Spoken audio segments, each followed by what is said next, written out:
nossa vida melhor que nós. Glorificamos o Teu nome, Senhor, por todos os livramentos visíveis e principalmente aqueles que escrevemos a Tua proteção, Senhor, que conta até os cabelos da nossa cabeça.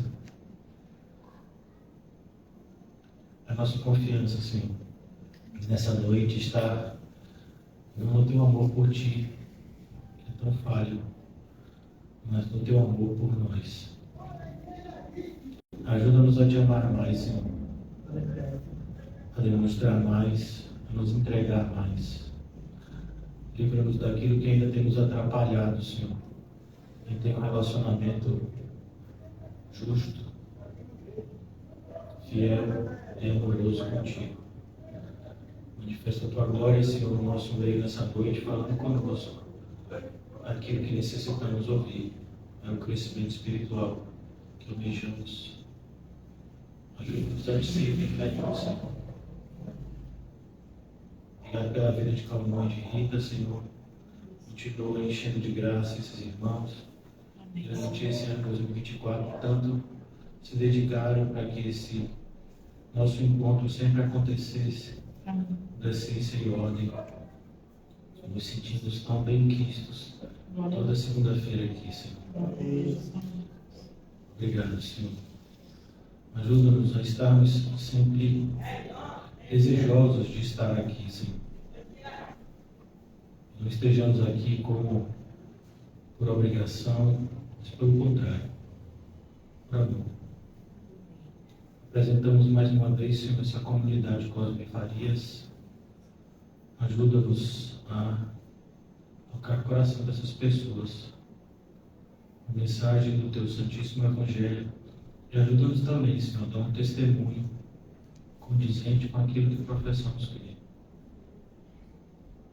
De que cumpra-se em nós a Tua Santíssima Palavra, que o Senhor acrescentava dia a dia os que não sendo salvos. Que seja assim também aqui. Em nome de Jesus, amém. E graças a Deus. Amém, irmãos? Amém. Eu quero que vocês fiquem um pouco contidos, porque a felicidade de vocês é contagiante. Vamos dar continuidade ao estudo de Colossenses. Eu não sei se o microfone pega melhor aqui ou se é melhor aqui, né? Eu também acho que a acústica daqui, né? Colossenses capítulo 2, o título continua sendo o mesmo. Eu creio que a gente vai usar esse título durante toda a carta, uma carta que não é muito grande. E o intuito de Paulo foi justamente esse, ao escrever essa carta, combater as heresias que tentavam entrar na igreja de Colossos.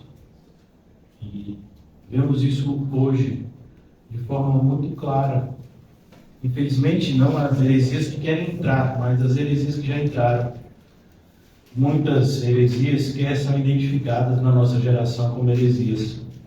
Isso é mais triste ainda.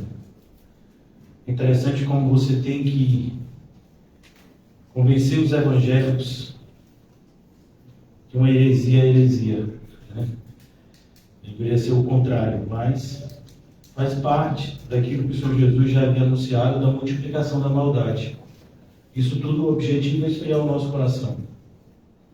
Quando nós conversamos ontem, a gente estava voltando, eu, Mateus, sua esposa e seus 2 filhinhos, e a gente passou por uma igreja, famosa igreja, quem me disse que foi até pequenininha, igreja do Fundo Preto, né, que chama? Parede Preta. Lá perto da casa de Mateus, tem uma, e estava lotada, assim, na frente, eu acho que estava tendo algum tipo de evento, né? E a gente percebe como as pessoas sequer identificam que até esse tipo de formato de igreja é herético. Então não precisava nem entrar mais, no sentido de vamos ver algumas teologias que estão sendo disseminadas aqui para ver, né, se tem heresia ou não. Esse formato já é herético. É como já dizia um pastor, alguns anos atrás, não tem tanto tempo assim, uma igreja que é liderada por uma pastora é uma igreja sem pastor. Eu não preciso procurar heresia numa igreja que é liderada por pastor. Eu preciso? Não preciso, né? Então, é assim que a gente vê. Esse é o cenário de hoje. Então, eu vou explicar para uma pessoa que a liderança masculina, a liderança espiritual é exclusivamente masculina na Bíblia, é necessário explicar. Mas está explícito. Então, mas a gente vive esse tempo, onde o errado virou certo, o certo virou errado. Nós somos a exceção. E talvez eu diga até mais, nós somos a exceção da exceção. E a tendência é isso aumentar ainda mais. A exceção da exceção da exceção. O cenário que está diante de nós é esse. Só falar o que eu falei aqui já me rotula como alguém machista, misógino e todo tipo de adjetivação pejorativa. Que os pastores de hoje não querem mais. E muitos de vocês talvez não queiram também, por isso não se expõem tanto na defesa do Evangelho como eu me exponho. Mesmo tendo que me defender na justiça por coisas como essa que eu acabei de dizer aqui. Mas esse é o meu papel, foi para isso que eu nasci e foi para isso que eu fui regenerado. Eu sei bem qual é o meu papel, espero que vocês também saibam de vocês. E é assim que Paulo escreve aos Colossenses. Porque uma coisa é você dizer que é cristão, outra coisa é você demonstrar no seu corpo as marcas de ser um cristão. E é muito diferente. É por isso que ler o livro O Peregrino é sempre prazeroso e instrutivo. Tanto o livro, quanto o desenho, quanto o filme. Então você vê lá John Bunyan já há 4 séculos atrás retratando um personagem chamado Loquace, que falava teologias extremamente corretas, mas não estava disposto a vivê-las. Então, por isso que eu disse, a exceção da exceção. É exceção a teologia correta. E viver a teologia correta é a exceção da exceção.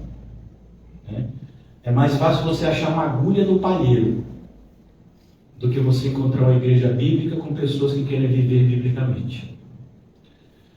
Mas Paulo está escrevendo nessa esperança aos Colossenses. Ontem nós paramos aqui no versículo, no capítulo, pertinho do final do capítulo, se eu não me engano. Eu vou fazer uma retrospectiva a partir do versículo 24, tá certo? Mas a gente não vai demorar muito. Nosso objetivo hoje é entrar no capítulo 2. E o apóstolo Paulo começa agora aqui a apresentar a sua missão, que deveria ser a missão de todo obreiro. Claro que cada um tem uma função distinta, mas a obra é uma só. Eu aprendo muito com Mateus quando a gente volta na segunda-feira. Ele trabalha na construção civil. E o trabalho dele, por exemplo, que é o de pintura, é um trabalho que depende do trabalho de outras pessoas. Então ele só pode entrar quando outras pessoas finalizarem.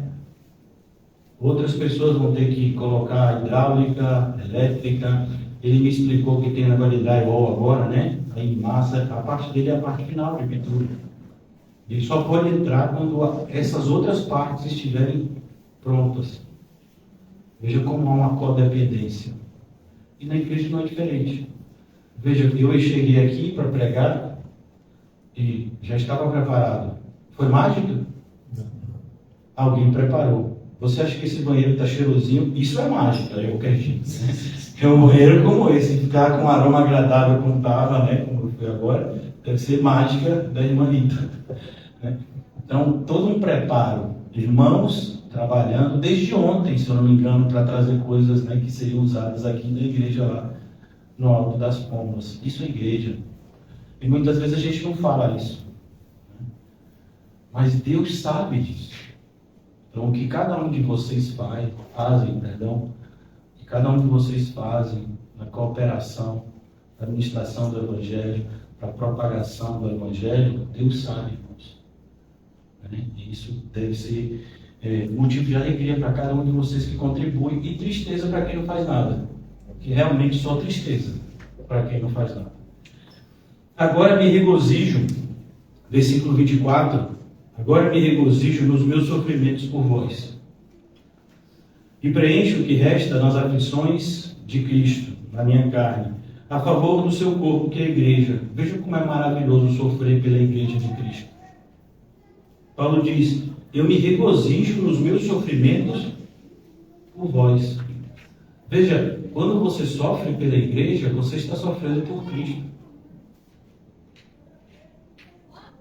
E tem pessoas que ainda justificam a saída na igreja porque está de malzinho com o irmão X ou Y. Vê como é cada vez mais ridículo isso, tipo de atitude quando você estuda a Bíblia? Para algumas pessoas essa atitude é plausível, por quê? Porque o desconhecimento bíblico é tanto que talvez acreditem que estejam certos. Não, alguém está te fazendo sofrer aqui? Sofra por Cristo. Sofra pela igreja de Cristo. Venha para o meu mundo. Há 15 anos é isso. Da qual me tornei ministro, de acordo com a dispensação da parte de Deus. Paulo já havia falado isso. Vejamos o capítulo 1, versículo 1. Paulo, o apóstolo de Cristo Jesus, por vontade. Vê como ele está repetindo a mesma afirmação aqui no versículo 25. Da qual me tornei ministro. Ele se tornou ministro de quem? De Cristo, e ele se tornou ministro de Cristo aonde? No mundo? Na igreja. A igreja é o lugar onde a gente serve a Cristo. Assim como o açougueiro corta carne aonde? Na farmácia? Não é na farmácia não. Não pode ir na farmácia? Por que não pode? Vai cortar carne na farmácia para você ver lá a multa que você vai pagar. Não. Se o mundo tem ordem, em algum sentido, por que as pessoas querem desorganizar tanto a igreja? Só uma resposta. O príncipe deste século cegou o entendimento dos incrédulos para que não resplandeça a luz do Evangelho da graça de Deus em Cristo. Da qual me tornei ministro de acordo com a dispensação da parte de Deus, que me foi confiada. Me foi confiada. Irmãos, você trairia a confiança de Cristo? Mas é o que se faz quando você abandona o seu ministério. A vosso favor, para dar pleno cumprimento à palavra de Deus. Dar pleno cumprimento à palavra de Deus. O mistério que estiver oculto dos séculos e das gerações agora... Eu estou falando alto, irmãos? É que eu me emociono. Aqui a gente bate no microfone. E minha emoção não dá para conter. Todavia se manifestou aos seus santos. Se manifestou... O que está acontecendo aqui? Já vamos viajar na Bíblia, que é maravilhoso. E quanto mais eu fizer isso com vocês, eu vou me alegrar. Ajudar vocês a amarem a Bíblia, como ela merece ser amada. Aprendemos aqui no Evangelho de Mateus, que o Senhor Jesus fala aqui, no capítulo de número 11, versículo 25. Eu sou apaixonado por essa passagem aqui, mas eu sou apaixonado por essa passagem de acordo com a versão correta. Você vai ver muita gente usando essa passagem de uma forma completamente distorcida. Mateus 11, 25. Por aquele tempo exclamou Jesus. Irmãos, para Jesus exclamar tem que ser um negócio muito forte. Né? Exclamou Jesus: graças te dou, ó Pai, Senhor do céu e da terra, porque ocultastes essas coisas aos sábios. Você acha que isso não se cumpre mais hoje? Não sei. Exatamente. Entre nas faculdades. Vá para os ambientes onde estão os eruditos. Esses ambientes é onde tem mais desconhecimento de Deus. E eu desafio, até nas faculdades de teologia, quase ninguém conhece a Deus ali. Nem de ouvir falar. Por quê? Porque essa profecia ainda continua valendo. Ocultastes essas coisas aos sábios e instruídos, e as revelastes aos pequeninos. Como diria uma pessoa muito sábia, somos nós, que somos tudo cristão. Sim, ó Pai, porque assim foi do agrado de Deus fazer dessa forma. Você entende que esse tipo de formato agrada a Deus? Eu fico imaginando por que os pastores de hoje estão bajulando esse pessoal erudito e rico para vir para a igreja. Por que isso? Aí os pastores têm que se fingir de erudito para poder atrair os eruditos, fingir de intelectualidade, publicar livro, dizer que tem doutorado, mestrado, fazer acontecer, para atrair esse tipo de público que o Senhor escolheu não se revelar. Viu o que eu disse para vocês? Eu amo esse texto como ele foi escrito, não como as pessoas interpretam hoje.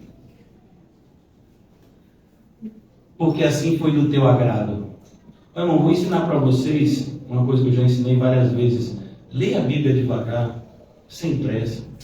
Você não está narrando um jogo de futebol. Tudo me foi entregue por meu Pai. Tudo me foi entregue por meu Pai. É exatamente isso que Paulo também está falando em Colossenses. O Pai sendo glorificado na glória do Filho. Ninguém conhece o Filho, senão o Pai. E ninguém conhece o Pai, senão o Filho. E o Filho, aquele a quem o Filho quiser. Então, quando alguém conhece a Jesus, conhece a Deus. E por que isso aconteceu? Só porque Jesus quis. Não depende de quem quer e nem de quem corre. É Deus quem usa da sua misericórdia. É interessante como as pessoas amam serem, aplaudidas, vistas como pessoas de sucesso, até no ambiente da igreja. Né? Por isso que eu amo ser um pastor derrotado. Você prega quantos anos? 15. Quantos membros tem a igreja? Nem sei, deve estar beirando assim que 100, 200, 30. E desses 30, eu acho que não é um que é o diabo não, deve ter alguns. E no grupo de Jesus eram 12, um era o diabo, né? Então assim, né? João 6. Isso é Bíblia, irmãos. Bíblia é isso. Igreja não é isso que a gente vê na internet, na televisão. Não, igreja é isso que a gente está vivendo aqui. E eu desafio qualquer pessoa a pegar os livros de história da igreja, que tem 2000 anos, e provar que o formato de igreja sempre não foi esse aqui. Mas é isso, a maioria das pessoas não quer estudar a Bíblia, que dirá a história da igreja. Aí fica, sendo levado pelo ouvido de outros, que só o manipulam. E vão criticar pessoas como nós, que defendemos a verdade. Com ousadia, diga-se de passagem. Todavia, pastor, o senhor está chateado? Eu estou feliz, irmãos. Deu para perceber que eu estou feliz hoje? Amém, graças a Deus. Todavia se manifestou os seus santos. Ele se manifestou os seus santos. Eu já voltei a Colossenses, viu? Capítulo 1, versículo 20. Vocês têm que ficar estimulando aqui a agilidade, viu? Esse negócio, Colossenses fica onde? Já passamos essa época. A gente está no final de 2024, por favor. Todavia se manifestou os seus santos. Ele se manifestou? Manifestar vocês já sabem. Já sei, pastor, é quando manifesta o caboclo. Não tem nada disso. Viu? Manifestar significa remover o véu. Então, é algo que estava lá. É como, por exemplo, nessa caixa, você colocasse aqui uma espécie de lençol, esse daqui, e você ia ver que tinha algum volume aqui, mas você não ia saber que eram duas caixas, uma em cima da outra. Aí, se eu tiro o lençol de cima, você vê o que tem aqui. Isso é revelar, manifestar. É algo que está lá, mas que a gente não sabe o que é. Então, todavia se manifestou os seus santos. Por que eu faço questão de frisar isso? Porque ninguém naquele dia vai poder dizer que Deus não existia. É o que Paulo fala em Romanos. Todos os seres humanos que já nasceram, até os ateus têm que lutar contra a própria natureza humana, que sabem que Deus existe. É por isso que, se você for fazer um pouco de estudo acerca, do homem, seja antropológico, ou seja a nível de sociedade, sociológico, você vai ver que o homem sempre foi um ser religioso. Porque ele sabe que existe um Deus, ele só não conhece. E pior, nem quer conhecer, mas sabe da sua existência. É por isso que a gente não precisa convencer o ateu a acreditar em Deus. Ele sabe que existe Deus. E é disso que ele tem medo, lá no fundo. Como Paulo ensina em Romanos capítulo 1. Vou convencer um ateu que existe Deus? Não preciso. Eu sei que você acredita, ateu. Mas você não está dentro de mim, nem preciso. A Bíblia me diz o que é o ser humano. Todavia se manifestou aos seus, mas só quem sabe o que são essas duas caixas aqui é aqueles que veem sem o véu. Assim como só sabem quem é Deus aqueles que Cristo escolheu revelar. Ele revelou aos seus santos. Pequeninos, que são chamados de santos. Santos por quê? Porque foram separados. A palavra santidade, a palavra, kadosh, no hebraico, a palavra rajos, no grego, em ambas as línguas, elas trazem alguns significados, e um desses é separado, como se você cortasse algo e separasse para Deus esse algo. Todavia se manifestou aos seus santos, versículo 27, de Colossenses 1, aos quais Deus quis dar a conhecer. Deus quis. Então, por que você está aqui essa noite aprendendo acerca de Deus? Porque Ele quis. Amém. Isso é bom, é maravilhoso, mas é perigoso. Diga, minha irmã. Os pequeninos, assim, seria exatamente... Os santos. Pequeninos é só referência a santos ou seria... Aquilo que está lá em 1 Coríntios, né? Aqueles que não são para o mundo. Aqueles que são... pessoas desprezadas. Na verdade, pequeninos é pessoas que dependem de Deus. Isso, dependem de Deus. Como Paulo fala lá em 1 Coríntios 1, né? Aqueles que Deus pega aqueles que não são. Também, claro. Para reduzir a nada aqueles que pensam que são. Até porque alguém que depende de Deus vai escandalizar o mundo, né? São pobres em espírito. E isso. São pessoas verdadeiramente humildes que dependem de Deus para tudo. E por isso elas não são vistas como grandes.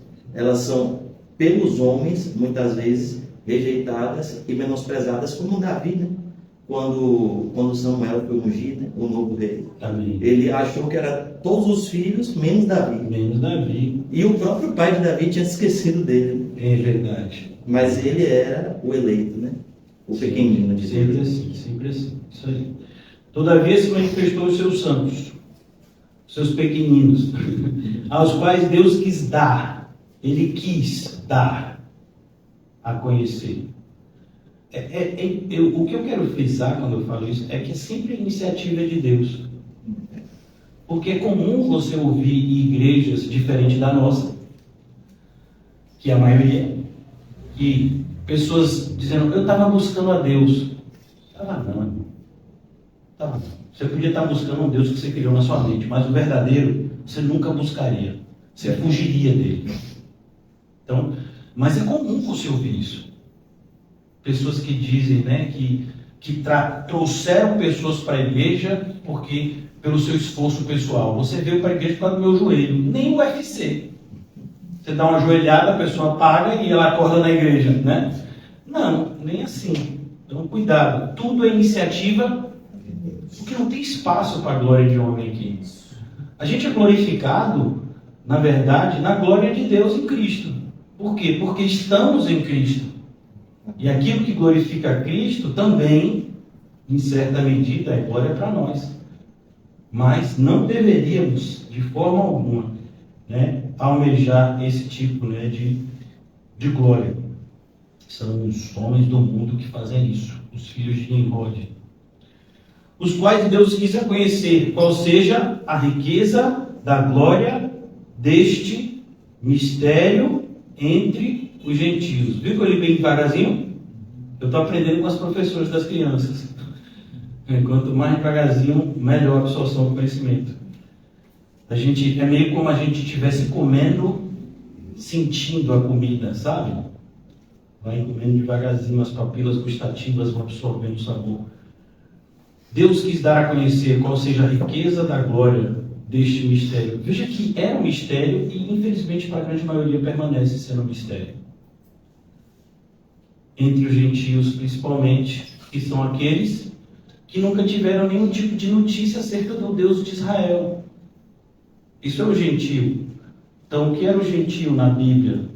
Todo mundo que não era judeu, a maioria, 99%. Né? Supondo que os judeus sejam 1%, mas é menos que isso, né? Comparado com o mundo inteiro. Mistério entre os gentios, isto é, Cristo em vós, a esperança da glória. Quando o apóstolo Pedro diz isso aqui, abra por favor em Atos capítulo 2.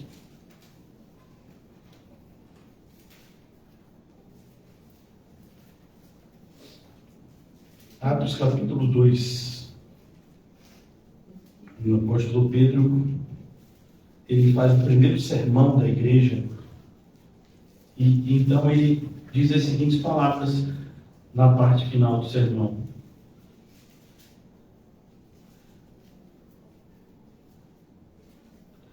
A partir do versículo... Eu vou ler o discurso todo, que eu acho muito lindo. Então se levantou Pedro, versículo 14, com os 11, e erguendo a voz, percebeu? Pastor tem que falar alto. Ai, pastor, está me assustando. Advertiu-os nestes termos: varões judeus e todos os habitantes de Jerusalém, tomai conhecimento disto e atentai às minhas palavras. Estes homens não estão embriagados, como vindes pensando, sendo esta a 3ª hora do dia. Isso era 3 da manhã, né? Não, 9 da manhã. O dia começava às 6 da manhã, viu, irmão? Mas o que ocorre é que foi dito por intermédio do profeta Joel: acontecerá nos últimos dias, diz o Senhor, que derramarei o meu espírito sobre toda a carne. Vossos filhos e vossas filhas profetizarão, vossos jovens terão visões, e sonharão vossos velhos. Até sobre os meus servos e sobre as minhas servas derramarei do meu espírito naqueles dias e profetizarão. Mostrarei prodígios em cima do céu e sinais embaixo na terra: sangue, fogo, vapor de fumaça. O sol se converterá em trevas e a lua em sangue, antes que venha o grande e glorioso dia do Senhor. Percebe a complexidade dessas palavras? Porque Pedro está falando de coisas que aconteceram e coisas que ainda vão acontecer. E acontecerá que todo aquele que invocar o nome do Senhor será... Percebeu que Paulo repete isso em Romanos? Varões israelitas, atendei às minhas palavras. Atendei a essas palavras. Jesus o Nazareno, varão aprovado por Deus diante de vós, por milagres, prodígios e sinais, os quais o próprio Deus realizou por intermédio dele entre vós. Como vós mesmos sabeis, sendo este entregue pelo determinado desígnio e presciência de Deus, vós o matastes. Olha o que a gente vê aqui: soberania e responsabilidade humana, exatamente.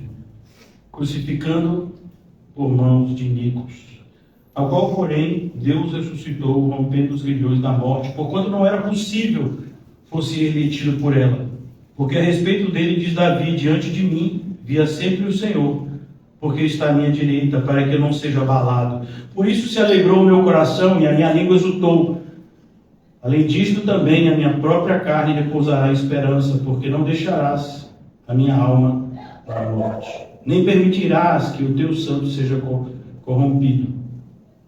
Fizeste-me conhecer os caminhos da vida, encher-me-ás de alegria na tua presença. Irmãos, seja-me permitido dizer-vos claramente a respeito do patriarca Davi, que ele morreu e foi sepultado, e o seu túmulo permanece entre nós até hoje. Sendo, pois, profeta, e sabendo que Deus lhe havia jurado que um dos seus descendentes se assentaria no seu trono, prevendo isto, referiu-se à ressurreição de Cristo, que nem foi deixado na morte, nem o seu corpo experimentou corrupção. A este Jesus ressuscitou Deus, do que todos nós somos testemunhas. Exaltado, pois, a destra de Deus, tendo recebido do Pai a promessa do Espírito Santo, derramou isto que vedes e ouvis. Porque Davi não subiu aos céus, mas ele mesmo declara: disse o Senhor ao meu Senhor, Pai e Filho, assenta-te à minha direita, até que eu ponha os teus inimigos por estrada dos teus pés. Esteja absolutamente certa, pois toda a casa de Israel, de que este Jesus que vós crucificastes, Deus o fez Senhor e Cristo. Ouvindo eles estas coisas, compungiu-se-lhes o coração, e perguntaram a Pedro e aos demais apóstolos: o que faremos, irmãos? Respondeu-lhes Pedro. Percebe que o apelo sempre parte da parte ouvinte e não de quem prega? Olha como o formato é tão herético. Os pregadores hoje diziam: e aí, vocês querem aceitar Jesus? Não, é o contrário. Se você está pregando biblicamente, é o pecador que está ouvindo a Bíblia. E agora? O que eu faço? E não a gente apelando para alguém aceitar Jesus, como se Jesus, né, precisasse ser aceito. Respondeu-lhe Pedro, versículo 38, arrependei-vos e cada um de vós seja, arrependei-vos. E cada um de vós seja batizado em nome de Jesus Cristo para a remissão dos pecados e recebereis o dom do Espírito Santo. É esse dom que Paulo está se referindo. Cristo em nós, a esperança da glória. Pois para vós outros é a promessa, para vossos filhos e para todos os que ainda estão longe, os colossenses, por exemplo, e nós aqui hoje. Isto é, para quantos o Senhor Deus chamar. O Senhor, nosso Deus, chama. Se referindo aos colossenses. Ninguém, ou você conhecer um evangélico, não sabe se ele é do verdadeiro evangelho ou do falso, prega o evangelho. Se ele for do verdadeiro, vai ser bênção pura. Se ele for do falso, pelo menos foi notificado. Com muitas outras palavras, deu testemunho e exortava-os dizendo: salvai-vos dessa geração perversa. Isso é ser santo. Salvai-vos dessa geração perversa. Essa geração que a gente vive é perversa. Amém. Por exemplo, é comum as pessoas acharem estranho o fato de eu dar carona para Mateus toda vez que termino o culto em Itapuã. Por quê? Porque a geração é perversa. Mas como assim, para um lugar tão longe? Quer dizer que carona só dá porque é perto? É isso que é ser irmão em Cristo? Mas para a maioria é. Já me questionaram várias vezes, eu não comento. Está tão longe assim, mas direto. Glória. Mas por que direto?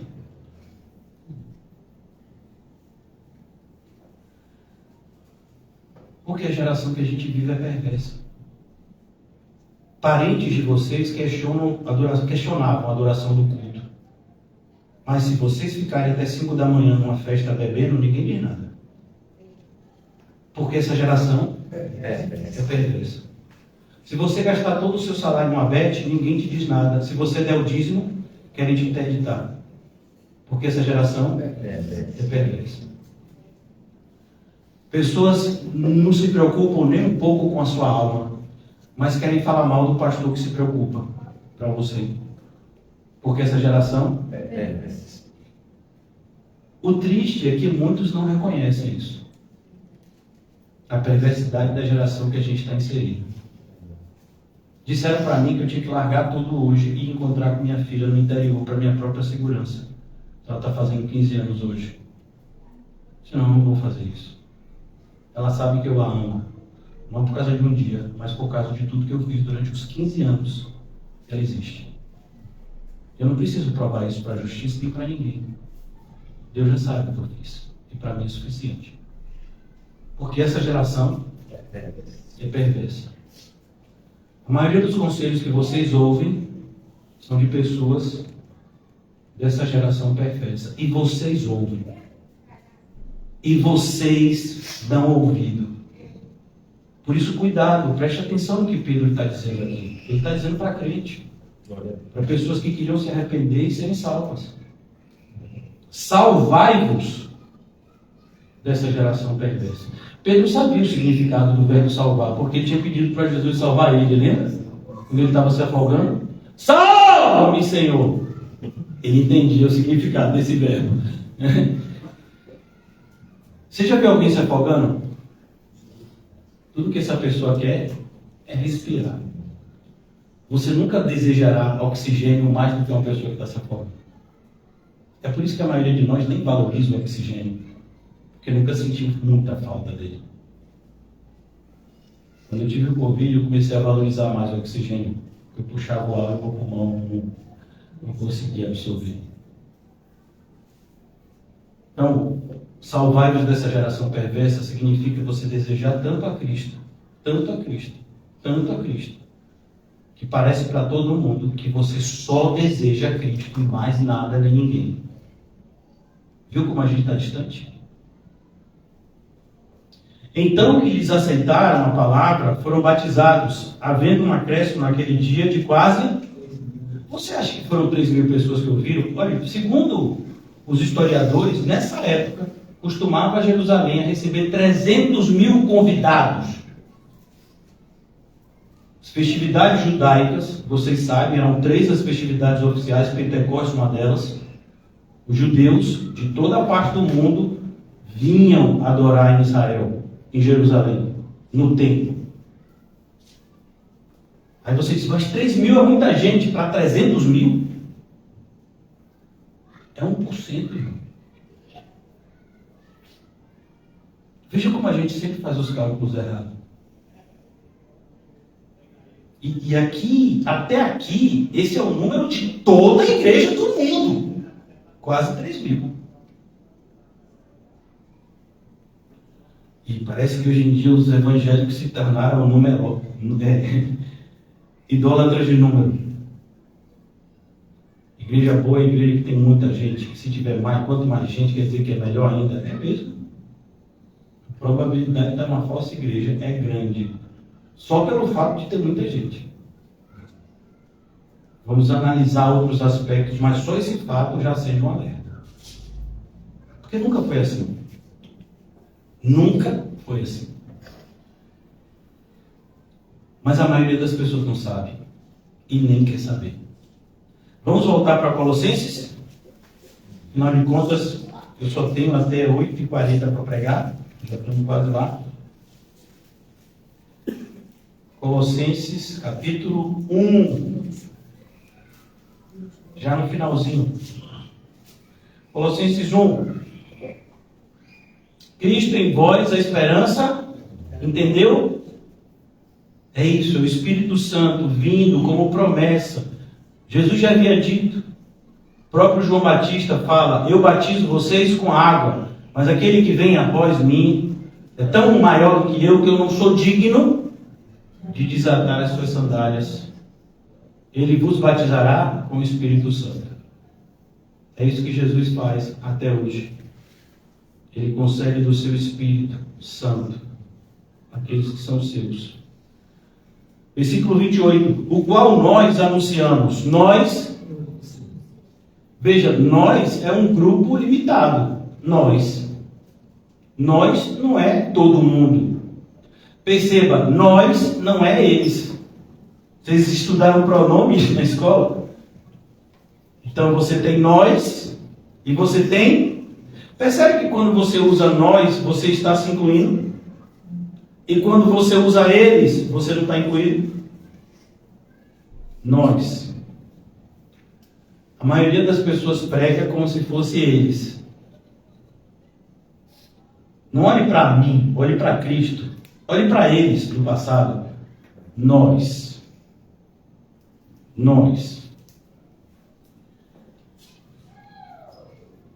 O qual nós anunciamos, advertindo a todo homem.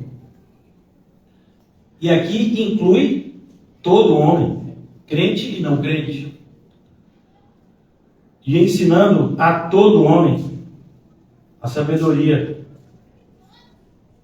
a fim de que apresentemos todo homem perfeito em Cristo. Agora aqui já é um limite. Quando Paulo fala todo homem aqui, ele já está falando todo tipo. Não necessariamente todos os que crerem. E vão ser todo tipo de gente. Bahia ou Vitória, pode crer. Você acha que é só o torcedor do Bahia que vai para o céu? Ou só o torcedor do Vitória que vai para o céu? Do Galícia, será que não vai? Ipiranga, Juazeiro. Não, irmãos. Todo tipo de pessoa pode crer e ser salva. Às vezes a gente vê que determinadas pessoas fizeram coisa no passado e parece que isso impede elas de serem salvas. Como se algum tipo de pecado que a sociedade julga gravíssimo fosse gravíssimo aos olhos de Deus e outros não, nem tanto. Deus nunca olhou dessa forma. Pecado é pecado. E Jesus salva pecadores dos seus pecados. Por isso a gente tem que tomar muito cuidado para que a gente não tenha preconceitos. Se você evangeliza uma pessoa e ela externaliza qualquer tipo de aceitação em relação ao que está sendo apresentado a ela, é a nossa obrigação recebê-la em amor e continuar instruindo, independente do seu passado. Imagine uma pessoa que cometeu uma atrocidade aqui no bairro e todo mundo sabe. Entra por aquela porta. Termina o estudo, alguém vem e diz, pastor, você não sabe, aquela pessoa fez isso. E agora? E agora nada, deve estar arrependido e vamos continuar recebendo. Na maioria das igrejas, essa pessoa nunca mais entraria. Nunca mais. Procure outro aqui, será bem-vindo. Quando Paulo fala isso aqui, ele sabe o que está dizendo. Pastor, mas então não trago mais meu filho. Aí uma escolha sua. Você prefere que seu filho e sua filha seja treinado pelo mundo? Inclusive com seus preconceitos? O mundo diz que a gente é preconceituoso por ser cristão. É porque o mundo não tem espelho. Então, cuidado. Para isso é que eu também me afadigo. Eu também me afadigo. Os evangélicos hoje, eles querem a lei do menor esforço. Eu quero fazer a obra de Deus, mas assim, no menor esforço. Esforçando-me o mais possível. O cristão é o contrário. O cristão, quanto mais ele se desgasta, mais alegre ele fica. Quanto mais ele se entrega a Jesus, mais realizado ele se sente. E que coisa interessante, mesmo que a recompensa seja zero, como no caso de Isaías. Isaías, você vai pregar. Ninguém vai se arrepender, Isaías. E olha que Isaías teve um dos ministérios mais longos entre os profetas. Você entende isso? É para isso que eu também me afadigo, esforçando-me o mais possível, segundo a sua eficácia, que opera eficientemente em mim. Olha, irmão, se você tem que procurar a eficácia da graça, não procure isso nos outros, procure em você. Amém. Qual é o tipo de demonstração na sua vida que a graça te visitou? Glória a Deus. Porque a Bíblia diz que a graça é eficiente. Então ela faz aquilo que se propõe fazer. Ou seja, transforma a vida de um homem, de um ser humano, completamente. Inclusive as suas vontades. Antes você se agradava com aquilo que não agrada a Deus, agora é o contrário. Isso é graça. Agora as pessoas dizem que receberam a graça de Deus e continuam as mesmas. Que graça ineficiente é essa? A graça que deixa você se sentindo feliz no pecado? Por isso Paulo diz, opera eficientemente em mim. E eu acho interessante que Paulo fala dele. Por quê? Porque cada um tem que falar por si. Então, como é que tem operado em vocês essa graça? Analise-se, cada um. Agora eu vou entrar nos minutos finais. Tenho 20 minutos para falar agora aqui no capítulo 2. Gostaria, pois, que soubesses quão grande luta venham mantendo por vós. Oh, mas como assim? Diga-me, irmã. Que bom que você levantou o dedo, que eu vou beber água.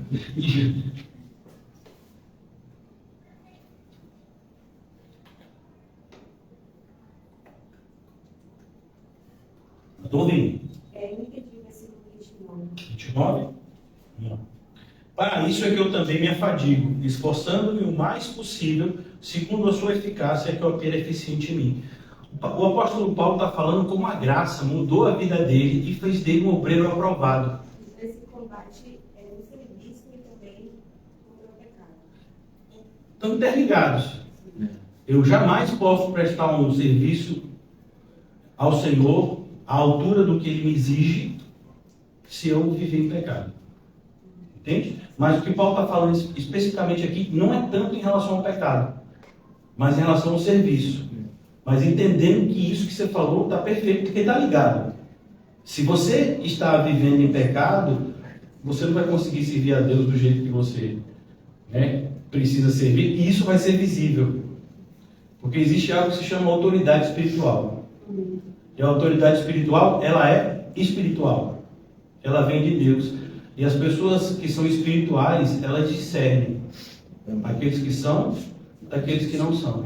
Por isso que Paulo fala em 1 Coríntios 2, os que são espirituais discernem todas as coisas, né? Inclusive isso que você falou, né? Loquaz era exatamente isso que você falou.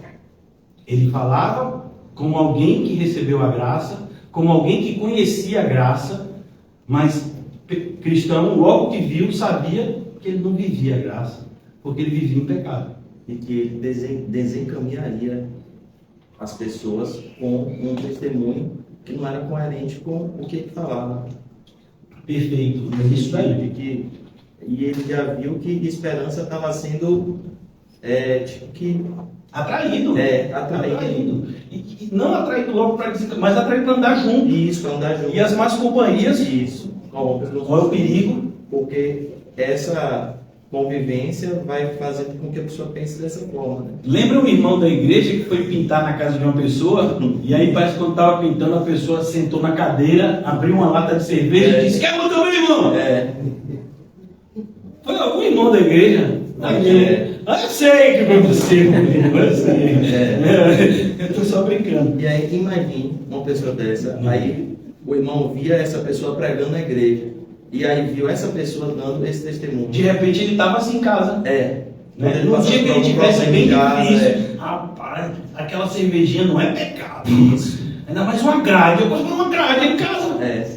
E se eu ficar bêbado, eu só deitar na cama, né? Não vou trazer E vexame. é desse jeito que o pecado vai entrando. Até é só um pouquinho de vinho. Só. A Bíblia não fala que não pode beber, não pode se embriagar. E aí o pecado vai entrando sempre. Veja que olha que coisa interessante como você falou. Ao que tudo indica, né? Foi só uma mordida. Eles nem comeram o fruto todo. Foi uma mordida. Né? E o sinal da Apple é uma mordida, uma maçã mordida. Eu chego a me tremo. Pastor, você não quer ir. Olha, ele pode ser um lindo que for, mas aquela maçã me assusta. É verdade. No dia que eles mudarem a logo, quem sabe, né? A maçã é o preço. Eu fico com, né? Porque o preço tem do que esse Deus, que de repente a pessoa quer doar para você, né? Aí, tá vendo? Se é maçã. Tá vendo? Se é maçã, claro, se é maçã. Mas não tem um pastor que recebeu o presente dos irmãos, não foi nem foi mais caro. Ele recebeu, pediu. Pediu, mas assim, e mandou parar de dar dinheiro, porque o dinheiro que tem dado já tinha passado, né? De repente chega assim, não, quero dar um iPhone para José, 16 Pro, custa 12 mil reais. A gente já tem 15 mil aqui entre nós, então não precisa pedir mais. Misericórdia. Porque o diabo faz assim, mano. O diabo, você veja os brincos do bezerro de ouro. Foi o quê? O pessoal não tinha dinheiro para nada. De repente surge aquela quantidade de ouro para fazer um bezerro. Então é assim que acontece. Verdade. Então vamos aqui no capítulo 2. Gostaria, pois. Deu para entender, mano? O finalzinho que você falou? Ótimo. Gostaria, pois, que soubesses quão grande luta venho mantendo por vós. É interessante isso, porque às vezes parece que, no caso de Paulo especificamente, ele estava preso lá em Roma, parece que ele tinha se esquecido da igreja. E a gente que já leu as outras cartas, Paulo diz que o maior fardo que ele carregava, aquilo que dava mais dor para ele, não era nem as pancadas físicas, era a preocupação com todas as igrejas. Imagina, ele não dormia de noite. Chegava uma notícia para Paulo, está acontecendo isso em tal região. Ele não dormia, era preocupação, oração. Ele já disse o que a gente tem que fazer quando está preocupado. Você acha que ele não seguia o conselho? Que Deus falou com ele para fazer. Então, veja, quando ele disse isso aqui, você imagina a quantidade de hora que ele não passava orando. Todas as igrejas. Gostaria, pois, que soubesses quão grande luta venho mantendo com vós. E aí ele vai dizer para uma igreja que a gente vai ver lá em Apocalipse, pelos Laodicenses. Porque eu disse para vocês, eles ficavam numa região, segundo eu li num comentário bíblico, chamava Vale do Lico, alguma coisa assim. E ficava Laodiceia, ficava Colossos e ficava Hierápolis, se eu não me engano. Nessas 3 cidades eram meio que vizinhas uma da outra, né? Pelos Laodicenses, e por quantos não me viram, face a face. Aqui a gente percebe aquilo que eu já falei para vocês no início da carta, que essa igreja, Paulo não só não tinha plantado ela, como não tinha tido a oportunidade de visitá-la ainda. E ele já se preocupava nesse nível com esses irmãos. Glória a Deus. Porque o amor cristão é isso, irmãos. Para que o coração deles seja confortado. Vou repetir. Para que o coração deles seja confortado. Olha o diabo, irmãos. O diabo é tão sujo, tão sorrateiro e tem tantos cooperadores na terra. A coisa mais fácil era dizer para esse pessoal: rapaz, vocês são uma igreja assim tão chula que nem Paulo plantou vocês. Paulo plantou igreja em tudo quanto é lugar. Mas aqui ele não veio. Veja como é fácil para as pessoas nos colocarem para baixo. É verdade. Qualquer coisa que eu vejo. Não gostei do seu cabelo, daqui a pouco você está pensando em rapar. Mas esse perfume, se fosse de Paulinho, não daria mais esse. Diga, você quer falar do perfume de Paulinho? Diga. Não é que você vai falar, não. Foi só para passar a mão na cabeça. Então, essa ideia, como nós somos pessoas, né, que precisamos tanto da aprovação dos outros, isso o diabo sabe, irmão. E ele vai se aproveitar disso para tentar nos oprimir. E consegue. Porque ali usa o espelho. Está vendo, Paulo? Tá vendo? Vai quebrar o espelho. Aí eu digo logo, quebrei 5. Estou precisando de mais um. Né? Então, cuidado, irmãos, cuidado, porque é por isso que você precisa entender, se você é cristão, você é amado. Por um amor perfeito, que é o amor de Cristo por nós. E a gente deveria se sentir tão feliz. Qualquer desprezo, amém, não deveria nos incomodar. Diga, filho. Quando você sabe que só falou da questão da geração perversa, não foi isso? Isso. O que nós ouvimos mediante, inclusive esse amigo que nos fala, né? Normalmente. Rapaz, é bonito quando ele fala isso, você fala. Eu emociono. Não aliviadazinha, mas a gente tem que ter bastante cuidado mediante que muitos de nós temos entes queridos que não são cristãos. Isso. Cristãos que nós somos pela fé. E o cuidado de quando essas pessoas vierem até nós para poder fazer crítica da Igreja de Cristo, a gente tem que ter um bom comportamento mediante essas pessoas, dar um bom testemunho, não convencer essas pessoas, né, mas dar um bom testemunho e tentar passar para elas, pelo nosso testemunho, que tudo que elas estão falando não é o correto. Para que aquilo que falam mal de nós seja vergonhado. Isso a gente falou em primeira vez. Isso, e essa situação até de ouvir, né? Porque eu passo por isso, né? E quando eu passo, eu peço até sabedoria para que eu não venha estar debatendo. Porque eu sei que essa pessoa está sendo usada pelo mal. sim, Né? Então, agindo Deus, quem vai ser contra nós? Se Deus está conosco, Deus é mais forte. Então, é ouvir, ou seja, né? E também não ficar assim, apoiando esse. A gente tem uma arma tão poderosa que eu falo por mim também, que não uso como deveria, oração. Isso. Imagina você ouvir um negócio desse, você vai para o seu quarto. Isso. No seu caso é mais espiritual, você vai para a laje. E aí você dobra o joelho e ora. É capaz a pessoa ficar assustada. Se for, né? Isso. Se a pessoa entender um pouquinho da Bíblia, né? Já ouviu alguma coisa da Bíblia, é capaz da pessoa saber. Vou dormir hoje, talvez não acorde. Porque a oração do justo pode muito em seus efeitos. A questão é que às vezes a gente fica com raiva, fica meio chateado, e isso nos afasta mais da oração do que nos atrai.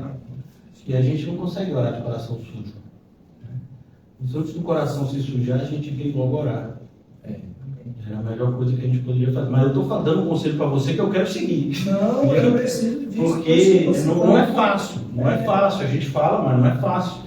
É como a gente fala, quando a flecha entra, né, não é fácil. E na maioria das vezes a gente está em casa, né, em ambientes que a gente está com pessoas que a gente acredita que gostam da gente, a gente meio que tira a armadura e aí tira o escudo, bota no chão, e aí é mais difícil. Né? E essa questão que você falou para o Senhor também, tudo que o senhor vive, né? E esse testemunho do senhor. E ele falou para mim, eu também estou com a filha, está fazendo aniversário, né? Primeiro de mamar. Então, essa questão de, eu vou fazer isso, eu vou fazer aquilo, eu tenho que buscar Cristo, já que eles não querem vir, né? Eu tenho que vir buscar Cristo e depois, seja lá o que venha a ser feito, a gente compartilha. Para eles não sente difícil. E até você está aqui orando por ela. Amém. Isso. A gente aqui, a nossa fidelidade, a gente acredita que de alguma forma, né, vai alcançar os nossos, né, nosso pedido. A minha, no caso, está a 680 quilômetros daqui, né, que é chique. Nossa, foi chique comigo. Mas está super feliz lá, só me manda foto sorrindo. Está sorrindo até demais, como eu gosto. Nós vamos aqui. Gostaria, pois, que soubesseis quão grande luta venho mantendo por vós, pelos laodicenses, os quais, e por todos quanto não me viram face a face. Eu acho interessante porque, assim, na nossa cabeça, às vezes parece que só os apóstolos plantaram a igreja. Não. Vocês podem plantar a igreja. Você não depende de mim para isso. Né? Você vai no interior. Vai passar lá 2 semanas em São Felipe. Aí vai o músico, vai, né, o tesoureiro. Vai precisar mais de quê? Daqui a pouco o pastor vai lá só para se alegrar com vocês. Né? Então todos nós temos essa liberdade de pregar o Evangelho de forma organizada, decente. Mas assim, temos essa liberdade. Não existe, né, essa dependência de homens na igreja. O que a gente sempre combateu e vai combater é desorganização, né, e uma espécie de oposição. Isso não deve existir, a gente já vê como é que Deus trata a rebelião. Mas a ideia de que, né, pessoas que não são pastoras não podem plantar, não tem essa limitação. Né? Agora tem que tomar cuidado, porque você vai pregar, você que for pregar, você que for evangelizar, você tem que saber o que você está falando, porque você vai ser responsável. Aqueles que ensinam, isso não tem que trazer medo. Isso tem que trazer responsabilidade, mas eu ia dizer até motivação para eu estudar mais. Para que eu conheça mais e fique mais tranquilo quando eu precisar, né, evangelizar e dividir com pessoas que eu não conheço ainda o Evangelho. E alguns, inclusive, vão ser salvos. Isso é lindo de se ver. E aqui a gente vê, porque fica parecendo que só os apóstolos que plantavam a igreja naquela época. A gente vai ver que uma das pessoas que evangelizaram bastante foi o primeiro mártir, Estevão. Filipe, o evangelista, ele não era apóstolo. Né? Chegou lá em Samaria pregando, grande avivamento em Samaria. Então é preciso a gente tomar cuidado, porque às vezes a gente é influenciado por forças do mal, no sentido de limitar o poder de Deus em nós. Qual é o limite do poder de Deus em você? Nenhum. Operando Deus é impedido. E aí? Então, é nesse sentido que a gente não pode, né, querer engessar Deus. Assim também como a gente não pode acreditar que Deus vai agir de uma forma diferente da que disse que agiria. Mas a Bíblia é muito clara dizendo que Deus pode todas as coisas. Né? Então, cuidado. Para que o coração deles seja confortado, versículo 2 do capítulo 2, e vinculado juntamente em amor. A preocupação de Paulo sempre é que as heresias tendem a roubar o amor. Uma das heresias mais enganosas é justamente dizendo que a gente ama pouco. Que o amor verdadeiro seria esse amor do mundo que aceita tudo, que pode tudo, que não está nem aí para nada. Né? Eu não sei se eu me deixei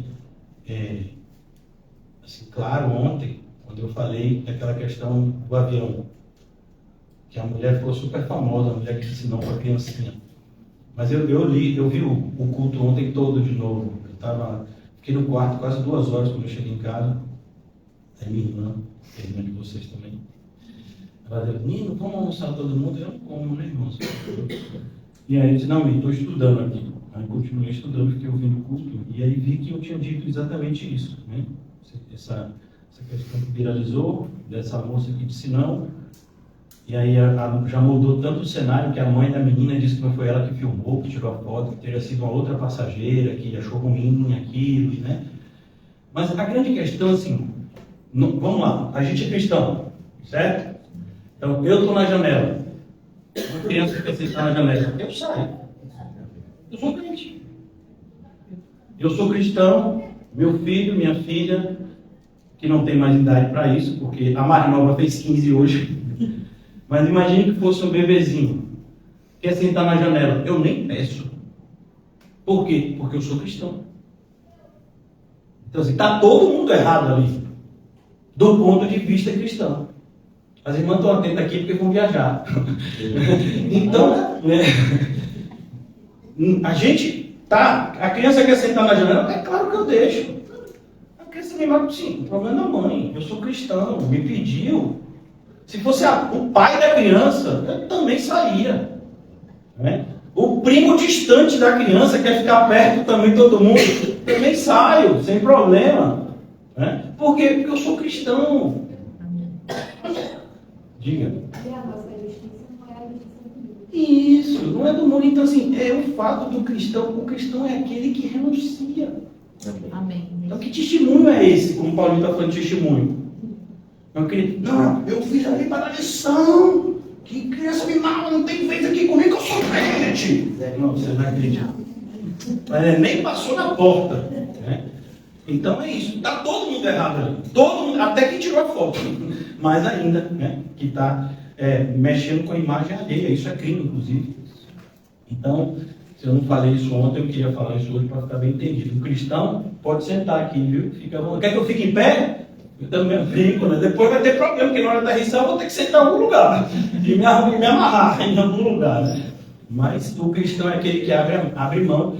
E o cristão é aquele que não incomoda os outros. Então, meu filho quer sentar. Não, a nossa cadeira não é lá. E se a pessoa ouvir eu falando, não, mas venha. Não, obrigado. Viu? Mas ele sabe que a cadeira não é lá. Quem é que educa o meu filho? Eu. Então, eu recebi essa incumbência de Deus quando Ele me deu filhos.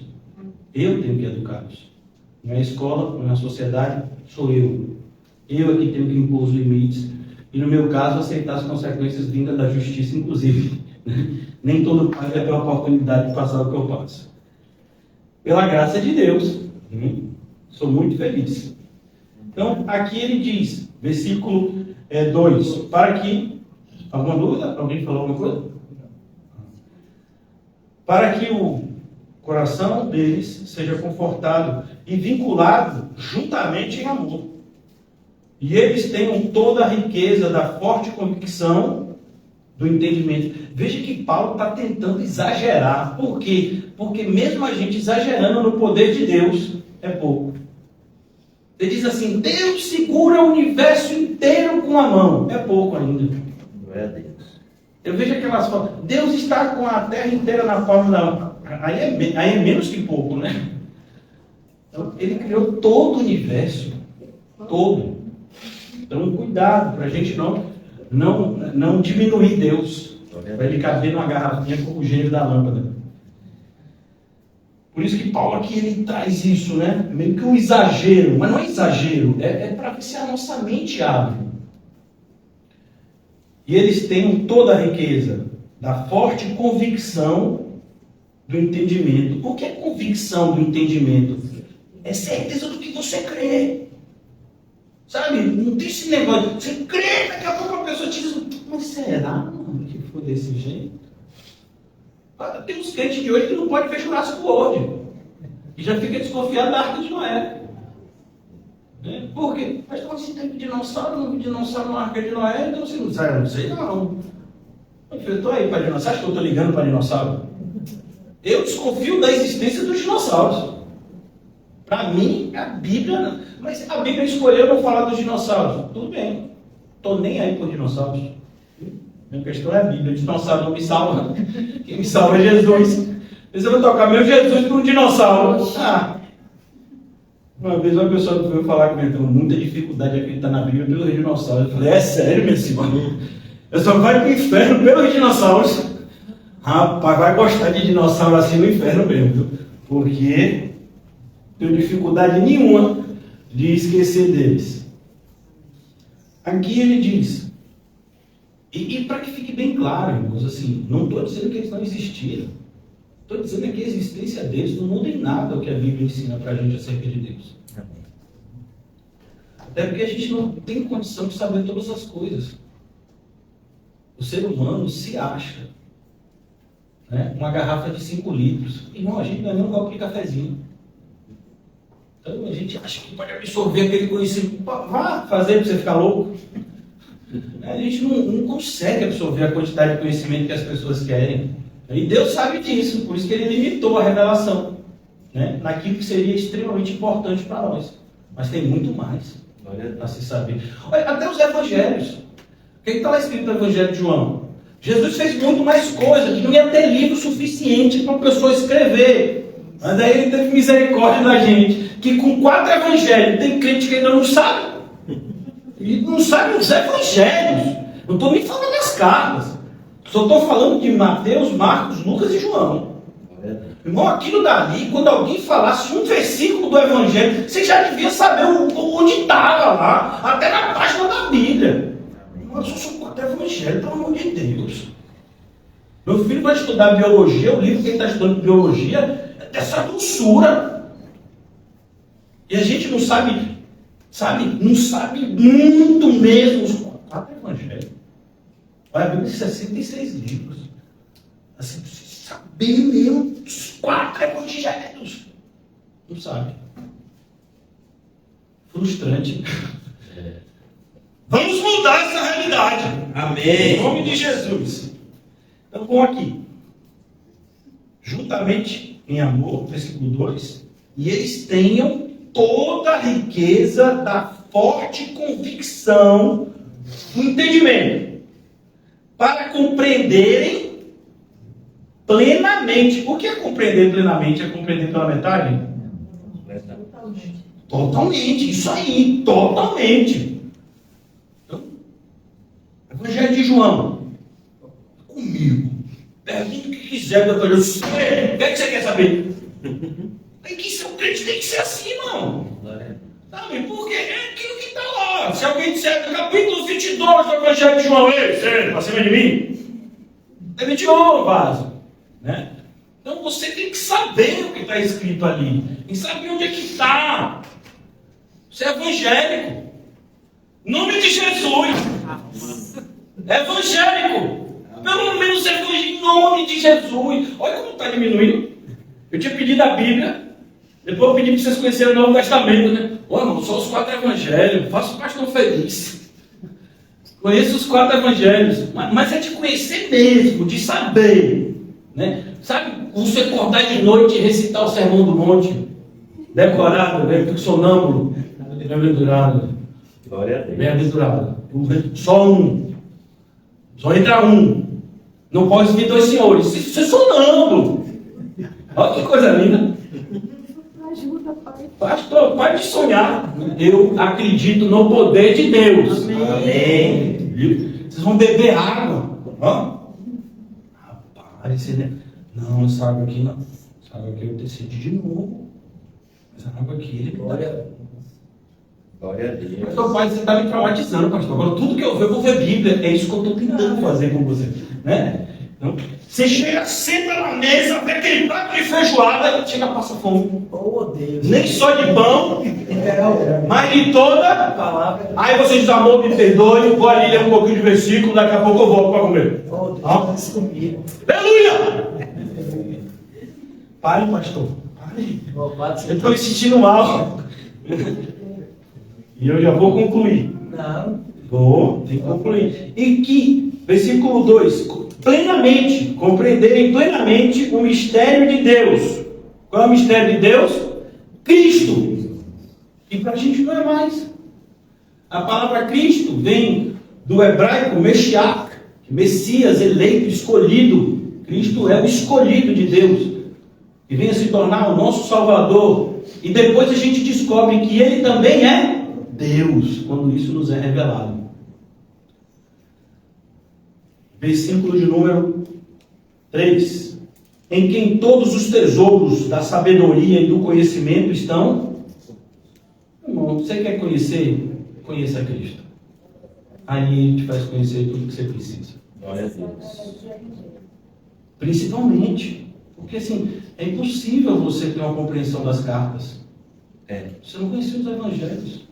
É impossível, e eu vou mais. É impossível a gente compreender o Antigo Testamento sem compreender os evangelhos, senão a gente vira judeu. Se a gente não compreender bem os evangelhos e ler o Antigo Testamento, a gente vira judeu. Vira judeu antes de sair do Pentateuco, que são os 5 primeiros livros. Você está ali em Levítico, daqui a pouco você já está querendo circuncidar seu filho, coitado de Henrique. Vem cá, Henrique. Vem cá. O negócio é o seguinte, é da promessa. Coitado do bichinho. Vira judeu. Vira. Daqui a pouco você está matando carneiro aí. Mas vai ter carneiro na casa de Marcinho. Olha que perigo. Isso porque leu até só Levítico, viu? Só foi até Levítico. Aí rapaz, mas esse carneiro tá amargo. Ervas amargas. Vai comer pão na casa de Marcinha, é aquele pão sem fermento. Tá vendo? Cuidado. Vamos primeiro nos evangelhos. A Estelinha já ficou com medo. Minha mãe não. Minha mãe, hoje ela vai chegar para minha mãe e diz: leia os evangelhos. Ai, mãe, você vai ler os evangelhos. Eu fiquei com medo quando o pastor falou aqui. Vamos aqui. O pessoal ainda diz que estudar a Bíblia é chato, né? Mistério de Deus, Cristo, versículo 3. Em quem todos os tesouros. Tem algum tesouro fora de Cristo? Nem não, só engano. É por isso que Jesus diz: o evangelho é como uma pessoa que estava atrás da pérola perfeita. Aí ele achou. O que ele faz? Vende tudo, compra a pérola e fica feliz. E aquilo era o que ele queria para a vida dele. E ele achou. Você vê isso se cumprindo de forma real? Vê na vida de um homem chamado Simeão, idoso. Ia para o templo todo dia. Por quê? Porque ele havia recebido uma promessa do Senhor de que ele veria o Messias. Ele só não sabia que ele veria o Messias bebê. Mas quando ele pegou Jesus, ele viu aquele bebezinho aqui e disse: agora eu já posso morrer. Então a pérola estava na mão dele, literalmente. Aleluia! Acho que eu estou vendo pentecostal. Não é pentecostal bíblico, viu? Ore por mim. Em quem todos os tesouros da sabedoria e do conhecimento estão ocultos. Veja, tudo está nele. É só você procurar. Quem tem Jesus, tem tudo. Amém. O Senhor é meu pastor. De nada sentirei falta. A tradução correta seria mais essa, mas a que a gente mais lê em português é: não sentirei, né, de nada me faltará. Mas isso também, tudo bem. Porque se você tem Jesus, você tem tudo. O Senhor é meu pastor. Nada. Até a bondade e a misericórdia te perseguem, imagine. Aí Paulo vai além e diz: aquele que entregou o seu próprio filho por amor a nós, como não nos dará juntamente com ele todas as coisas? E se Deus é por nós? Quem será? Quem tentará acusação contra os eleitos de Deus? É Deus que o justifica. Não, o crente anda, sabe, parecendo que é miliardário. Não tem nada. Mas é a pessoa mais feliz do mundo. Mas é assim mesmo. Quando eu falo miliardário, não é que a gente vai andar de peitão assim, né, com a cabeça parecendo que não. É no sentido de que, sabe, não sinto falta de nada, porque Cristo me completa. E isso deixa o ímpio assim, né, e o falso crente com a pulga atrás da orelha. Mas esse pessoal ganha dinheiro. E não me contou quando eu pedi emprestado. Porque parece que a alegria do ímpio é só essa. É só isso, né? Mas a gente é feliz, irmãos, porque a gente tem Jesus.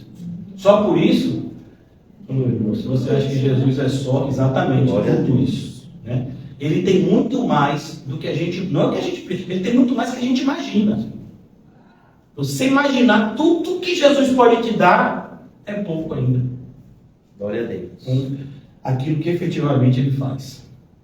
É impossível o cristão ser apaixonado por Jesus. Amém. Por isso que os cristãos que não são apaixonados por Jesus é porque não conhecem Jesus, conheceram um falso Messias, que eles aceitaram por quê? Porque era conveniente para eles. Eles levantaram falsos mestres que inventaram o Messias segundo as suas próprias concupiscências. Mas o Jesus bíblico é apaixonante. Por isso que tem um desses puritanos do passado que diz na pregação dele, Jesus totalmente desejável. Você estuda Jesus, você se apaixona cada vez que você vê, você se apaixona, mas não é possível uma pessoa ser tão perfeita assim. É possível, é porque ele é Deus, agora eu me lembrei. Né? E o amor dele é tão perfeito assim, tão perfeito. E o cuidado dele é assim. Glória a Deus. Por isso que Satanás não quer que você conheça. Porque ele sabe quem Jesus é e morre de medo. Então, não dê alegria para ele, dê alegria para Cristo. Preciso concluir. Assim digo, para que ninguém vos engane. Percebe por que as pessoas querem nos enganar? Irmão, você já viu alguém do mundo feliz com a felicidade alheia? Não. Não. Possível. Porque o máximo que pode acontecer quando alguém do mundo te vê feliz é ficar com inveja. É o máximo. Né? Porque eles não têm como ficar felizes. Eles até dizem que estão felizes com você, mas mentira. Vai acreditar? Jesus já tinha dito pra gente. Quando ele começou a fazer sinais, o pessoal de Jerusalém começou a dizer que ele era isso e aquilo. Ele não se confiava. Ele sabia muito bem o que era o coração humano. Então, cuidado com as pessoas que estão te motivando por aí. Assim digo para que ninguém vos engane. Por quê? Porque está todo mundo querendo enganar a gente. E a gente mesmo também. Principalmente. Eu sou o primeiro da fila para me enganar. Hoje minha mãe, eu acho que pela 1000ª vez, só esse ano, ela disse, Nino, ano que vem, sua vida vai melhor. E ela falou assim, numa sinceridade, numa coisinha tão linda assim, eu quase choro. Meu filho, você faz as coisas boas, meu filho. Uma hora você vai colher. Parece para as pessoas que tem um amor segundo o mundo pra gente, que a nossa vida é aquele negócio assim, né? Horrível. Mas a nossa vida é boa demais, hein? É muito boa. Né? Seria uma ingratidão descomunal da nossa parte dizer que a nossa vida é ruim. Eu não estou falando de nenhum aspecto material, irmãos. Nessa hora isso fica irrelevante. Quando você tem Cristo, independe de qualquer coisa. Até porque se você está tendo menos aqui, o que eu não é bom. Você tem mais de Cristo para compensar isso. A graça nivela todo mundo. É como, por exemplo, você não precisa desejar ter os meus sofrimentos. Eu sei que tem pessoas que às vezes, pastor, eu sofri tanto, quero sofrer tanto quanto ele. Calma. É graça. Amém? Não, pastor, vou ser sincero, nunca desejei. Mas é graça. Então Deus nivela, é como, por exemplo, 100 sobre 100 é quanto? 1.000 sobre 1.000. 1 milhão sobre 1 milhão. E se eu fosse aumentando os números, o resultado seria o mesmo. Porque a graça é isso, a graça nivela todo mundo. Teve mais sofrimento, tem mais graça. Então, é por isso que é tão bom ser crente e é tão bom aprender a sentir prazer nos sofrimentos por amor a Cristo. Que aí sua vida fica muito legal. Porque se você é crente não vai faltar sofrimento. E aí você fica feliz nos sofrimentos, aí é muito legal. Pastor, não estou nesse nível aí. Mas vai chegar. É graça. E vai ser hoje. Aqui tem profeta. Um profeta disse que vai piorar e piorou. Aleluia. Falou isso na minha vida. E a graça veio junto, graças a Deus. Assim digo que ninguém vos engane com raciocínios. O que Paulo está dizendo? É isso que acontece, as pessoas vêm com palavrinhas. Sabe, eu vou parar aqui, se Deus permitir, a gente vai continuar. Quando eu tiro o óculos, não enxergo nada, ele pode por mim. Eu vou parar aqui, deixa eu marcar para sexta-feira, a gente também vai continuar. O que mais vai aparecer na sua vida e na minha, irmãos, à medida que o tempo passa, é pessoas tentando, por meio de frasezinhas bonitas, nos desencaminhar. Irmão, você não... Deus é bom. Se Deus é bom, você é um filho de Deus, por que precisa isso? Pare com isso. Pare de se desejar mal. Por que você quer carregar uma cruz? Pare com isso. Vai carregar um sorvete, carregar um brigadeiro, carregar um pão de chocolate. Vai carregar uma cruz. Cruz credo. Quer dizer que você vai para a igreja para aprender a sofrer. Está vendo que isso não tem sentido? Raciocínios alantes. Tendo cuidado, porque é o que mais a gente ouve. Se Deus é o dono do ouro e da prata, cadê o seu? Eu mesmo não tenho nenhum ouro, nenhuma prata. Mas nenhum mesmo. É que pode botar de cabeça para baixo para procurar, não tem. E Deus é o dono da prata. Pois é dele. Não tem nada a ver, né? E quando ele fala isso, na verdade, não está querendo dizer que Deus é o dono da prata, simplesmente, ele está querendo dizer que Deus é o dono de tudo. Então, se meu pai é o dono de tudo, eu sei que ele me ama, o que eu precisar, para o meu bem, ele vai me dar. Diga, filho. E o tesouro é o selo da promessa, né? Amém. Exatamente. Então, você tem o Espírito Santo, são fontes, eu falo fontes no plural, de prazeres indescritíveis para quem não tem o Espírito Santo. Por exemplo, quando Paulo escreve aos Filipenses, ele fala: alegrai-vos No Senhor. Uma pessoa que não tem o Espírito Santo, que é a maioria da igreja, não sabe o que é isso. A pessoa conhece a alegria de ter um presente. A pessoa conhece a alegria de comer uma comida saborosa. A pessoa conhece a alegria de estar de repente com pessoas que pensam igual e dar risada. Mas a alegria no Senhor é outra coisa. A alegria no Senhor, irmão, você para de noite assim, cheio de dor, cheio de preocupação. A pessoa passa, é louco. Pode internar, que agora o negócio, ó, bateram tanto no bichinho que, ó, já foi. Já não presta para nada aqui, ó, já foi, porque bateram muito. Então, essa é a alegria do Senhor. É uma alegria que não tem como a gente explicar para as pessoas. Mas você está feliz assim porque para melhorar os problemas? Não. Pioraram. Mas você está feliz por quê? É isso, não tem como explicar. Quando você vai ver a alegria de Davi, a gente repete muito esse versículo, eu não vejo nada de mal, até porque a gente tem que nos estimular o amor das boas obras. Mas, para a gente atingir o nível de alegrei-me quando fui chamado à casa do Senhor, irmão, aí é diferente, viu? Você sabe que a pessoa subir uma caravana carregada, e ele não para de pular. A gente fica cansado de vir para a igreja de Uber, de ônibus. Não, meu filho, a Davi tinha caminhado. Pense que estava trazendo a Arca da Aliança para dentro de Jerusalém. E ele não parou de pular um segundo. Ele faria qualquer pessoa chicleteiro se sentir um nada. Porque o chicleteiro segue o chiclete para um percurso, sei lá, 4, 5, 6 quilômetros. Davi estava atrás da arca como um louco. Porque ele se alegrava no Senhor. Se alguém chamasse Davi para irmão, Davi não dormia direito. Para ter culto, chorar um pouquinho mais. E a gente se prepara para o culto quanto tempo? Meia hora antes, quando muito. Normalmente quando chega no culto. Então, alegrei-me quando fui chamado a ir. A casa do Senhor. É outro nível. É como quando diz, né? Aquilo que alegra o Senhor, a comunhão entre os irmãos, é como um óleo que desce sobre a barba. É sério. Olha que horas, irmão, vai dar. Eu acho que sua máscara já está derretendo. Então não está, irmão. Sabe, comunhão entre os irmãos é uma coisa assim que a gente tem que se esforçar muito mais. Sabe, se esforçar muito mais. Foi tão lindo o exemplo que as mulheres deram, né? Nesse sábado. Glória a E Deus. assim, não acho que foram poucas mulheres, na minha opinião foi até muita gente, porque verdadeiros crentes, né? Parece o salário do professor Raimundo. Quem é novo nem sabe o que eu estou falando, né?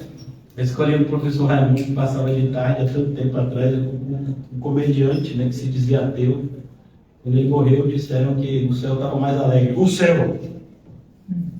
O céu. Você acha que Chico Anísio está contando piada? Os anjos.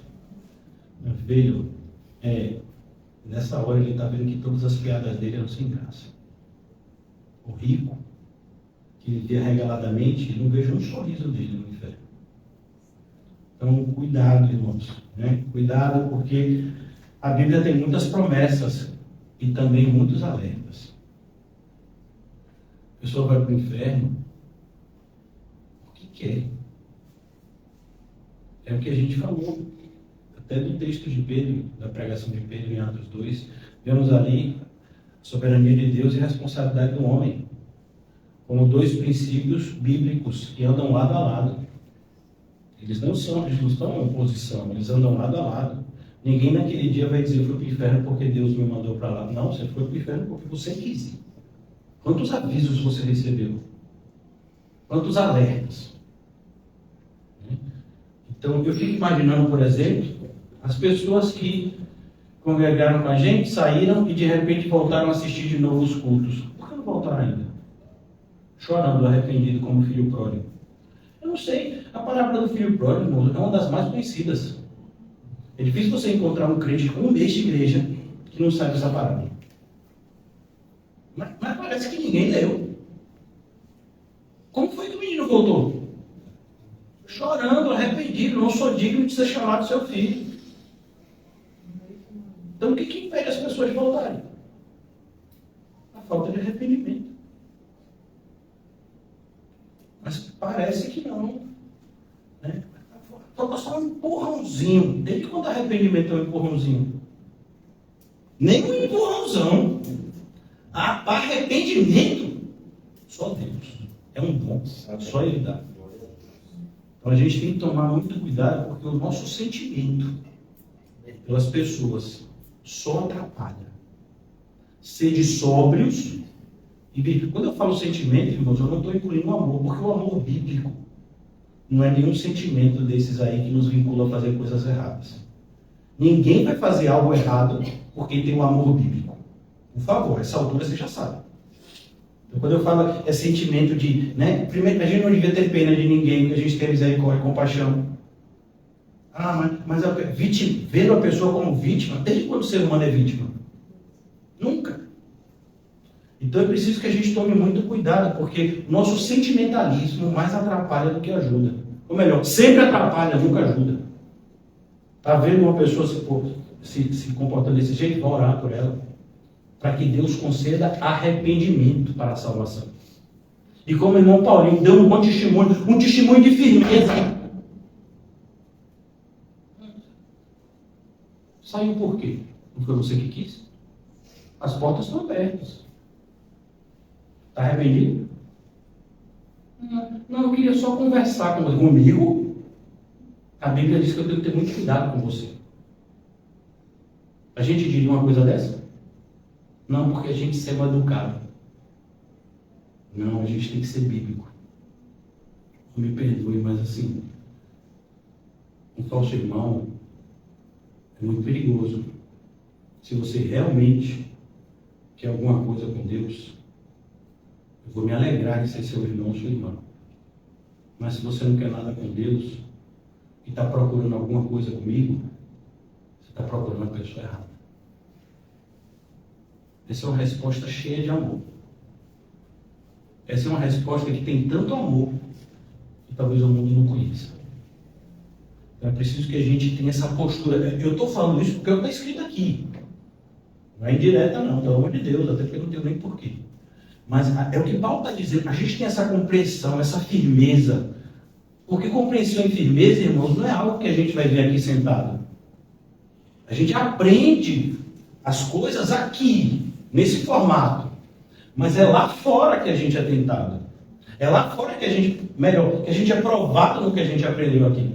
A gente pode ser provado aqui dentro também, claro, em alguns casos isso acontece, sem sombra de dúvidas.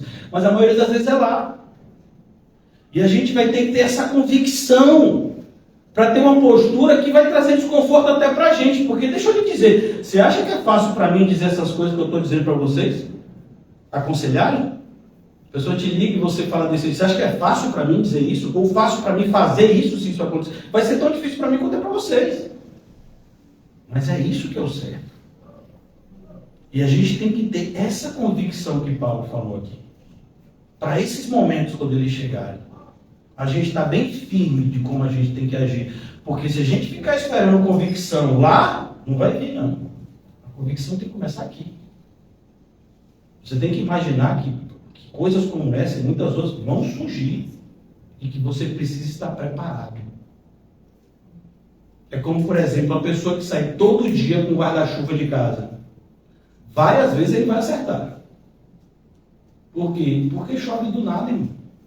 Estava conversando com Deus esse final de semana também. Não tinha nem anunciado a chuva e choveu na sexta, não foi? Porque a outra vez que choveu, acho que semana retrasada, que teve aqueles deslizamentos, anunciaram que estava tendo uma frente fria, que em Salvador ia passar uns 3, 4 dias de chuva intensa. Mas dessa vez não disseram nada. O pessoal do tempo, né, vacilou. Por quê? Porque eles não sabem de tudo. Eles querem que a gente pense que eles sabem de tudo. Então, que o Senhor nos ajude a ter essa convicção que Paulo já estava orando lá. Para que nos momentos decisivos da nossa vida, a gente não dê mau testemunho. Por exemplo, né? Eu vou fechar a Bíblia, eu tenho que concluir, eu tenho me comprometido a terminar mais cedo e não vou mudar disso porque é um direcionamento. Mas assim, você já sabe o que aconteceu com o apóstolo Pedro no dia que Jesus foi preso. Alguém aqui não sabe da história? Dos fatos? Pedro disse que jamais trairia, aí ele negou Jesus 3 vezes, aí teve um momento assim que Pedro deu uma olhada para dentro e o olhar de Jesus cruzou com o dele. Jesus já tinha tomado pancada naquela hora, várias, ele estava super machucado. A gente que já viu a Paixão de Cristo algumas vezes sabe disso. E Pedro fugiu, chorando amargamente. A gente precisa disso. Será que a gente precisa passar por essa experiência de negar Jesus 3 vezes para poder ter um arrependimento? A gente já aprendeu isso, irmão. Será que a gente precisa chegar naquele dia e ir para o inferno como Judas Iscariotes, que foi tantas vezes avisado? Um de vós é o diabo, um de vós vai me trair. Meu Deus, Jesus falou isso quantas vezes?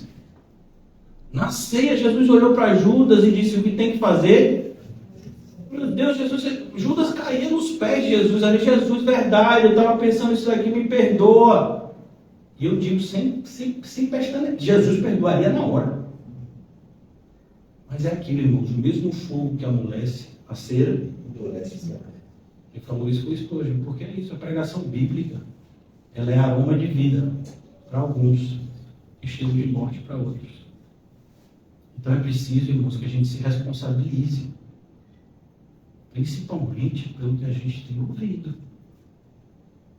Quando a gente fala aquilo que a gente prega aqui no São Rodrigo, em muitos lugares, isso não é para a gente se enaltecer. Isso é para a gente ter uma convicção, ter uma responsabilidade de que um dia seremos cobrados, porque aqui mais é dado, mais lhe será exigido. Então é preciso que a gente vista isso, se revista disso. No sentido de que devemos buscar mais de Deus. E eu posso garantir para vocês que quando a gente buscar mais de Deus, olha que coisa, a gente vai ser mais feliz.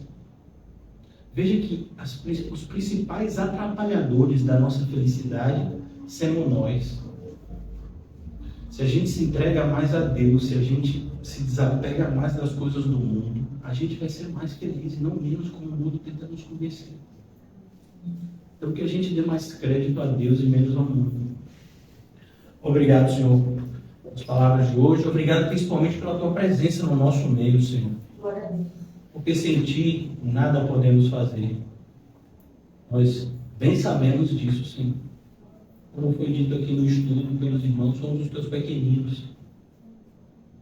Precisamos do Senhor cada vez mais. Não menos, mas cada vez mais. Quanto mais te conhecemos, Senhor, mais percebemos a nossa total necessidade de Ti, dos Teus cuidados, da Tua presença vital em nós, para que tenhamos vida. Ajuda-nos, Senhor, a nos entregarmos sem ressalva, Senhor. Ajuda-nos a nos entregar plenamente, Senhor, a Tua vontade, que é boa, perfeita e agradável para nós. O Senhor sabe quem somos aqui nessa noite, mais do que nós mesmos. Por isso nos ajuda, Senhor, naquilo que tem nos atrapalhado. Eu oro pela vida de cada irmão e irmã, rogando que o Senhor complete em nós aquilo que o Senhor iniciou e que glorifiquemos o Teu nome, Senhor, pela Tua obra salvadora nas nossas vidas, a cada dia mais. Despede-nos em paz e nos concede sempre, Senhor, da Tua paz. Estamos no início da semana, Senhor, segunda-feira. Se a Tua vontade assim o quiser, nos reuniremos de novo na sexta. 3 dias, Senhor, nos separam. Os desafios são imensos. Mas confiamos que se o Senhor é o nosso pastor, nada nos faltará. E ainda que passemos por momentos difíceis, o Senhor estará conosco. Por isso não temeremos. Que seja assim, Senhor. Que seja sempre assim nas nossas vidas. A Tua presença em nós, a esperança da glória. A convicção de que em Ti podemos todas as coisas, porque o Senhor nos dará força. Em nome de Jesus, amém? E graças a Deus, alegrai-vos e fartai-vos na presença de Deus, porque Ele é bom. Amém.